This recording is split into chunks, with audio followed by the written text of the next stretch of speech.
नमस्कार दोस्तों, एक बार फिर से स्वागत है आपका अपने चैनल शाइनिंग मून में। तो राजस्थान सरकार द्वारा आपके लिए एक बहुत बड़ी खुशखबरी जो इन दिनों जो आपके चार संहिता लगने वाली है, इससे पहले एक सबसे बड़ी घोषणा, जिसे पशु परिचर जो वैकेंसी है आपकी 5281 गैर अनुसूचित क्षेत्र में और 653 अनुसूचित क्षेत्र में कुल टोटल 5934 पोस्ट पे जो ये वैकेंसी निकली है पशु परिचर एनिमल अटेंडेंट सीधी भर्ती है 2023 की। तो आचार संहिता लगने से पहले ये घोषणा आपके लिए बहुत बड़ी खुशखबरी के रूप में आई, क्योंकि आचार संहिता लगने के बाद कोई भी नई वैकेंसी की घोषणा नहीं होती है। तो राजस्थान कर्मचारी चयन बोर्ड ये भर्ती करवा रहा है पशु परिचर जो एनिमल अटेंडेंट की सीधी भर्ती 2023 के नाम से ये भर्ती होगी, जिसमें 5934 पोस्ट है। तो आइए हम देखते हैं इसको, जो इनका नोटिफिकेशन है उसको विस्तार से देखते हैं, क्या इस नोटिफिकेशन में दे रखा है आपके लिए और कौन कौन सी इसमें क्या रहेगी आपकी पात्रता वो रहेगी। तो हम विस्तार से देखते हैं। पशु परिचर 5281 गैर अनुसूचित क्षेत्र के लिए रहेगी, 653 रहेगी अनुसूचित क्षेत्र, और कुल टोटल मिलाकर हम देखते हैं तो 5934 पोस्ट पे ये भर्ती होने वाली है। इसके अलावा आवेदन प्रक्रिया, जो आवेदन होता है ऑनलाइन आवेदन की प्रक्रिया कैसे होगी, ये ऑनलाइन एप्लीकेशन फॉर्म लिया जाएगा, जिसमें क्या होगा, सबसे पहले हमें जो RSSB का जो इसकी पोर्टल है rsmssb.rajasthan.government, इन पर जाकर भी हम लॉगिन हो सकते हैं।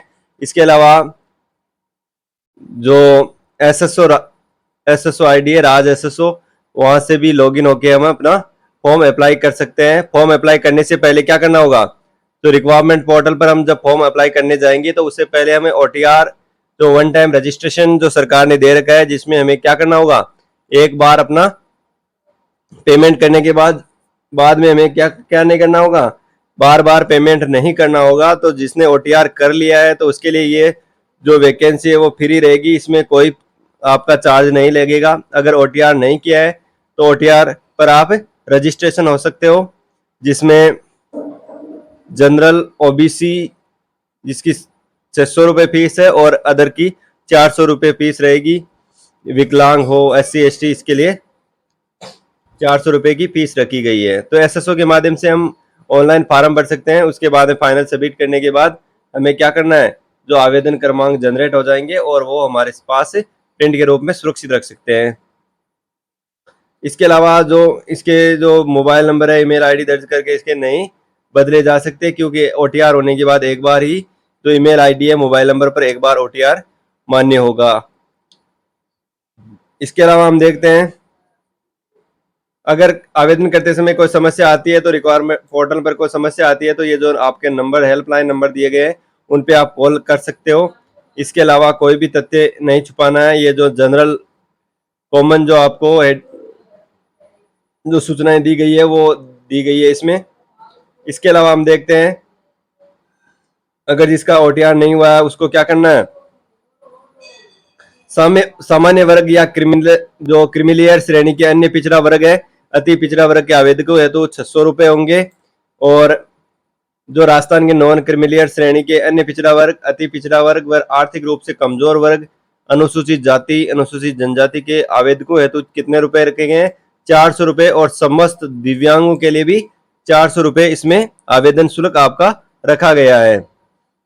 इसके अलावा हम देखते हैं, राजस्थान राज्य से भिन्न अन्य राज्यों के अनुसूचित जाति, अगर अन्य सूचित राज्य के अलावा अन्य राज्य से कोई आए हुए लोग जिनमें SC ST OBC अति पिछड़ा वर्ग, आर्थिक रूप से कमजोर वर्ग के अभ्यर्थी को सामान्य वर्ग का अभ्यर्थी माना जाएगा। इसमें क्या किया गया है, जो राजस्थान के अलावा अन्य राज्यों से जो व्यक्ति जो कैंडिडेट शामिल होंगे उनको सामान्य श्रेणी में रखकर उनका पंजीकरण शुल्क देना होगा। उनको सामान्य श्रेणी के जो पंजीकरण शुल्क कितना है, 600 रुपये ही आवेदन के रूप में देना होगा। एक बार आवेदन कर चुके दोबारा शुल्क नहीं देना होगा।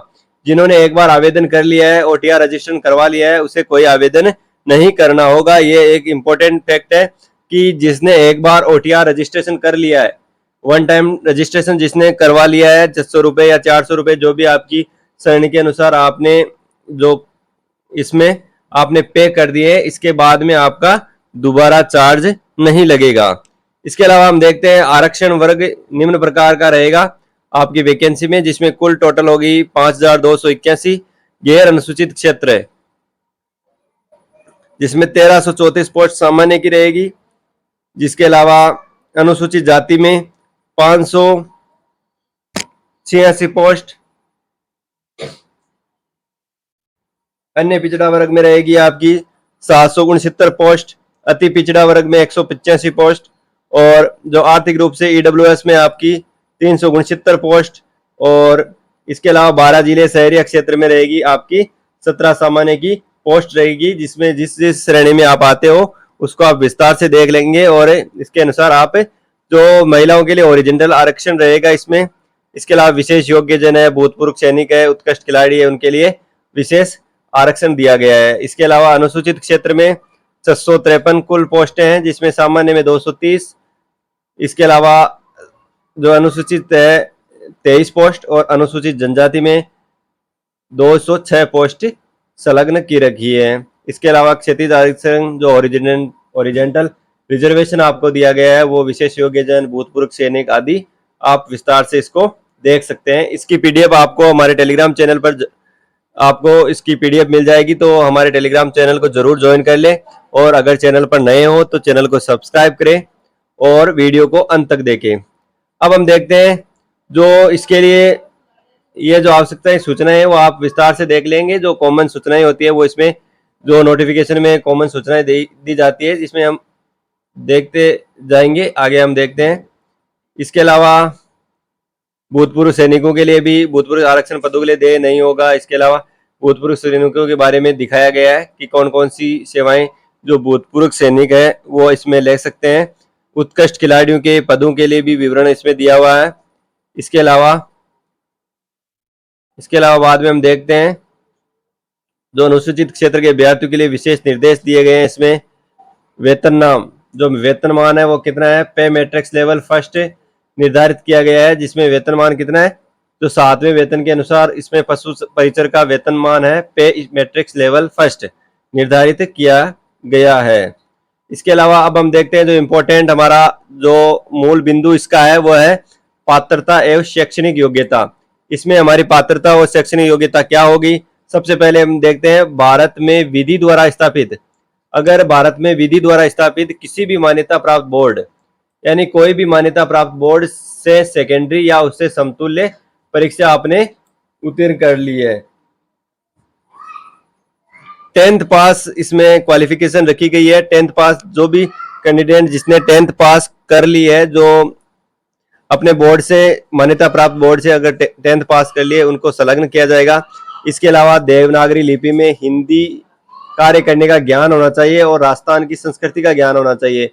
यह तो आजकल सभी भर्तियों में जो RSMSB द्वारा एग्जाम करवाए जाते हैं उसमें तो हिंदी के कार्य का ज्ञान और राजस्थान संस्कृति को बढ़ाने के लिए क्या किया गया है, इसमें इसकी जो ऐड किया गया है।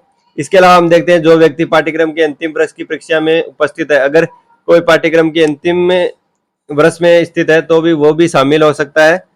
इसके अलावा मुख्य परीक्षा उपस्थित होने से पहले जहां लिखित परीक्षा और साक्षात्कार 2 माध्यमों से चयन किया जाएगा। इसमें क्या होगा, इसमें 2 चरण होंगे, पहला लिखित परीक्षा होगी आपकी और उसके बाद में आपका इंटरव्यू लिया जाएगा। इंटरव्यू में उपस्थित होने पर पहले जहां लिखित परीक्षा और साक्षात्कार के माध्यम से चयन किया जाएगा। इंटरव्यू के लिए क्या करना होगा, इंटरव्यू के लिए पहले हमें जो अपना रिटन एग्जाम है वो पास करना होगा। रिटन एग्जाम क्वालिफाई करने के बाद ही हम रिटन एग्जाम जो अपना इंटरव्यू है वो दे सकते हैं। अन्य योग्यताएं हम देखते हैं। अन्य योग्यता में स्वास्थ्य, जिसका स्वास्थ्य अच्छा होना चाहिए, और मेडिकल डिपार्टमेंट से वो क्या होना चाहिए, एक ऑथराइज्ड हस्ताक्षरित होना चाहिए। इसके अलावा चरित्र है वो अच्छा होना चाहिए। इसके अलावा 6 महीने पहले का न हो। चरित्र प्रमाण पत्र हमें आवेदन के रूप में देना होगा। जो गजेटेड आपके अधिकारी होते हैं उनके द्वारा चरित्र प्रमाण पत्र बनाना जरूरी होगा। अब हम देखते हैं राष्ट्रीयता वही भारतीय राष्ट्रीयता होनी चाहिए। ये जो राष्ट्रीयता आप जो भी आपके जो एग्जाम कंपटीशन एग्जाम के फॉर्म होते हैं उनमें ये जो आपकी कॉमन नोटिफिकेशन है, कॉमन जो चीजें होती है वो दिखाई गई है। इसके अलावा हम देखते हैं आयु। अब आयु सीमा क्या रहेगी? 1 जनवरी 2024 को आयु सीमा काउंट की जाएगी 18 वर्ष की आयु प्राप्त कर चुका हो। ऐसा व्यक्ति जो 1 जनवरी 2024 को 18 वर्ष की आयु प्राप्त कर चुका हो वह 40 वर्ष से अधिक नहीं होना चाहिए। ऐसा व्यक्ति जो 1 जनवरी आने वाली अपनी 1 जनवरी है 2024 तक 18 वर्ष की आयु प्राप्त कर चुका हो। 18 वर्ष क्या होना चाहिए? 18 वर्ष कंप्लीट हो जाना चाहिए और 40 वर्ष से अधिक नहीं होना चाहिए। इसके अलावा जो अलग अलग SC ST है, OBC है, उनमें नियमों के मुताबिक आयु सीमा में आपको छूट दी जाएगी, जिसमें SC ST है, अन्य पिछड़ा वर्ग, OBC, इनके लिए 5 वर्ष की छूट दी जाएगी। सामान्य वर्ग की महिलाओं के लिए 5 वर्ष की छूट। अनुसूचित जाति, SC, अति पिछड़ा वर्ग, जिसमें 10 वर्ष की छूट दी गई है। जो हायर अपनी 40 वर्ष की होती है, उसके बाद अगर 40 से 45 हो, 43 हो, वो भी इसमें आवेदन कर सकता है। तो ध्यान रहे कि ये वैकेंसी किस प्रकार की है। ये एनिमल अटेंडेंट की वैकेंसी है, जिसमें आपके लिए ये आवेदक के रूप में जो आप जब आवेदन करने जाए तो इससे पहले आप नोटिफिकेशन जरूर पढ़ ले। इसके अलावा हम देखते हैं पेंशन नए नियमों के अनुसार, कर्मचारियों के नियमानुसार इसमें पेंशन दे होगी। इसमें पेंशन भी दे है। विवाह पंजीकरण कराया जाना अनिवार्य किया गया है। तत्संबंधी प्रमाण पत्र तथा मय संबंधी, अगर किसी का विवाह हो चुका है तो उसे विवाह प्रमाण पत्र देना अनिवार्य है। अगर किसी व्यक्ति का विवाह हो चुका है तो उसे विवाह प्रमाण पत्र देना अनिवार्य माना गया इसमें।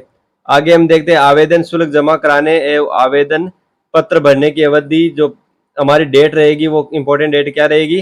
13/10/2023 से 11 नवंबर 2023 को रात्रि 12 बजे तक जमा कराया जा सकता है। ये फॉर्म कब तक जमा कराए जा सकते हैं? 13/10, जो अभी अक्टूबर में 13 आने वाली है, उससे आपका फॉर्म जो आवेदन है वो चालू हो जाएगा और 11 नवंबर तक ये आवेदन किए जा सकते हैं। 11 नवंबर की 12 बजे तक बोर्ड की वेबसाइट पर भरे जा सकते हैं। उसके बाद में ये लिंक निष्क्रिय कर दिया जाएगा। परीक्षा का माह व दिनांक, जो परीक्षा है वो मार्च 2024 में होने वाली है। ये परीक्षा कब होगी? ये अप्रैल से जून महीने में 2024 के मध्य आवंटित परीक्षा केंद्रों पर करवाई जाएगी। ये भर्ती कब होगी? अप्रैल व जून के माह में होगी। तो आपके पास काफी समय है, इसके लिए आप तैयार हो जाए। अप्रैल से जून के महीने में 2024 के मध्य आवंटित परीक्षा केंद्रों पर करवाई जाएगी। इसके अलावा तो नियुक्ति की योग्यताएं हैं। किसी भी पुरुष आवेदक को किसी एक से अधिक जीवित पत्नी की चयन किए जाने पर नियुक्ति के लिए पात्र नहीं माना जाएगा। ये जो आपकी योग्यताएं हैं उनको आप विस्तार से देख सकते हैं। इसके अलावा आवेदन कैसे करना है? आवेदन आप ई-मित्र से जाके या स्वयं से भी कर सकते हैं, जिसे SSO ID से आप आवेदन कर सकते हैं। इसके अलावा आपका फोटोग्राफ, स्कैन फोटोग्राफ अपलोड करना है। स्पष्ट अस्वीकार किया जा सकता है। आवेदक की फोटो में काला व धूप चश्मा नहीं होना चाहिए। हस्ताक्षर अपलोड किए जा सकते हैं JPG में आदि। आपके बारे में ये जो इम्पोर्टेंट फैक्ट होते हैं जो सभी कंपटीशन एग्जाम में दिखाए जाते हैं नोटिफिकेशन में, वो बताए गए हैं। इसके अलावा हम देखते हैं तो ये थी आपकी जो पशु परिचारक भर्ती जो आई हुई है। इसमें अपन देखते हैं जो परीक्षा स्कीम व पाठ्यक्रम क्या रहेगा। आपका जो आपने आवेदन कर दिया उसके बाद में परीक्षा स्कीम और पाठ्यक्रम क्या रहने वाला है। तो इसमें दो भाग होने वाले हैं, जिसमें प्रश्नों की संख्या अ भाग में 105 प्रश्न होंगे, कुल 105 अंक का होने वाला है। इसके बाद में ब भाग होगा 45 अंक का, जिसमें 45 क्वेश्चन होंगे और कुल 150 अंकों का पेपर होने वाला है और 150 प्रश्न का ही पेपर होने वाला है। 3 घंटे को आपका समय मिलेगा। इसमें पाठ्यक्रम के समान अंक वाले बहुविकल्पी कुल 150 प्रश्न होंगे। 1/4 अंक इसमें काटा जाएगा और न्यूनतम, जो ये आपको टॉपिक बहुत इंपॉर्टेंट टॉपिक है, न्यूनतम 40% अंक लाना अनिवार्य होगा। इसमें क्या करना है? 40% अंक लाना अनिवार्य होगा। अब हम देखते हैं जो सिलेबस रहने वाला है, इसका कौन कौन सा सिलेबस रहने वाला है। तो राजस्थान राज्य के विशिष्ट संदर्भ के साथ साथ माध्यमिक स्तर के सामान्य ज्ञान, जिसमें दैनिक विज्ञान, गणित, सामाजिक अध्ययन, भूगोल, इतिहास, संस्कृति, कला, समसामयिक विषय आदि समाविष्ट हो पूरक प्रकार के प्रश्न होंगे। इसके अलावा पशुपालन से संबंधित जो भी आपकी जानकारी आपसे पूछी जाएगी, देसी नस्लें, कृत्रिम गर्भाधान, बाध्याकरण, संकर प्रजातियां, दुग्ध दोहन, दुग्ध श्रवण काल, स्वच्छ दुग्ध उत्पादन, ये सभी भेड़ बकरियों का स्वास्थ्य कैलेंडर, ऊन, मांस, दूध, अंडों का देश व राज्य में उत्पादन व स्थान पूछा जाएगा। इसके अलावा गोबर मूत्र का उचित निष्पादन, पशुपालन उत्पादकों का विपणन, डेयरी विकास गतिविधियां, पशुपालन आदि के बारे में आपसे विस्तार से जानकारी पूछी जाएगी।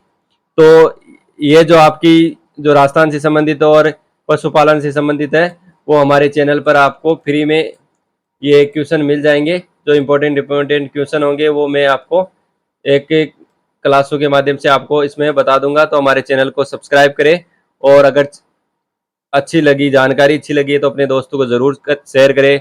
Thank you for watching. एक बार फिर से आपके लिए एक गोल्डन चांस है, जो पशु परिचारक के रूप में, एनिमल अटेंडेंट के रूप में आपकी वैकेंसी आई है, जो